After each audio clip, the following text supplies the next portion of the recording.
স্যারকে প্রশ্ন করবেন যে তিনি কত টাকা কমিশন খেয়ে এই সুপারিশ দিয়েছে এবং যদি সত্য হয়ে থাকে তার চেয়ার ছিঁড়ে ফিরে পদ্মা নদীতে ফেলে দেওয়া আহ্বান জানাচ্ছি। এই রাজশাহী বিশ্ববিদ্যালয়ের ভিসি জনাব সালেহ হাসান নকিব তিনি সাধারণ শিক্ষার্থীদের রক্তের উপরে প্রতারণা করে এই প্রশাসনে বসে তিনি সাধারণ শিক্ষার্থীর কিছু তথাকথিত ছাত্রনেতাদেরকে ব্যবহার করে বিভিন্ন ব্যাংক সরকারি প্রতিষ্ঠানে চাঁদার নাম করে শত শত কোটি টাকা হাতিয়ে নিয়েছে কিনা এই প্রশ্ন আমরা বাংলাদেশ জাতীয়তাবাদী ছাত্র দল এই রাজশাহী বিশ্ববিদ্যালয়ের প্রশাসনের কাছে আজকে রাখলাম। 24শে জুলাই আগস্টের গণঅভ্যুত্থানের পরে আমরা রাজশাহী বিশ্ববিদ্যালয়ে দায়িত্বশীল যদি কোনো আচরণ কোনো সংগঠন করে থাকে সেটি হলো বাংলাদেশ জাতীয়তাবাদী ছাত্র দল।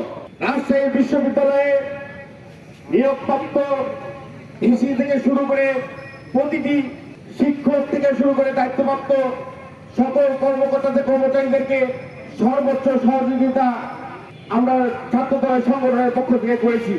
এই রাজশাহী বিশ্ববিদ্যালয়ের ভিসি জনাব সালেহ হাসান নকিব তিনি সাধারণ শিক্ষার্থীদের রক্তের উপরে প্রতারণা করে এই প্রশাসনে বসে তিনি সাধারণ শিক্ষার্থীর কিছু তথাকথিত ছাত্রনেতাদেরকে ব্যবহার করে বিভিন্ন ব্যাংক সরকারি প্রতিষ্ঠানে চাঁদার নাম করে শত শত কোটি টাকা হাতিয়ে নিয়েছে কিনা এই প্রশ্ন আমরা বাংলাদেশ জাতীয়তাবাদী ছাত্র দল এই রাজশাহী বিশ্ববিদ্যালয়ের প্রশাসনের কাছে আজকে রাখলাম।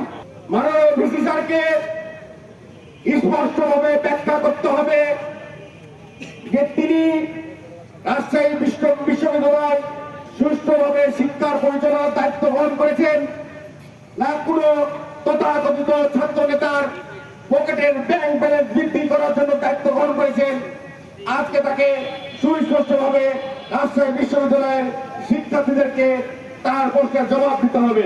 এই কর্মসূচি থেকে রাজশাহী বিশ্ববিদ্যালয়ের 32,000 শিক্ষার্থীদের কাছে আহ্বান জানাবো, আপনারা এই দুর্নীতিগ্রস্ত সালেহ হাসান নকিব স্যারকে প্রশ্ন করবেন যে তিনি কত টাকা কমিশন খেয়ে এই সুপারিশ দিয়েছে এবং যদি সত্য হয়ে থাকে তার চেয়ার ছিঁড়ে ফিরে পদ্মা নদীতে ফেলে দেওয়া আহ্বান জানাচ্ছি।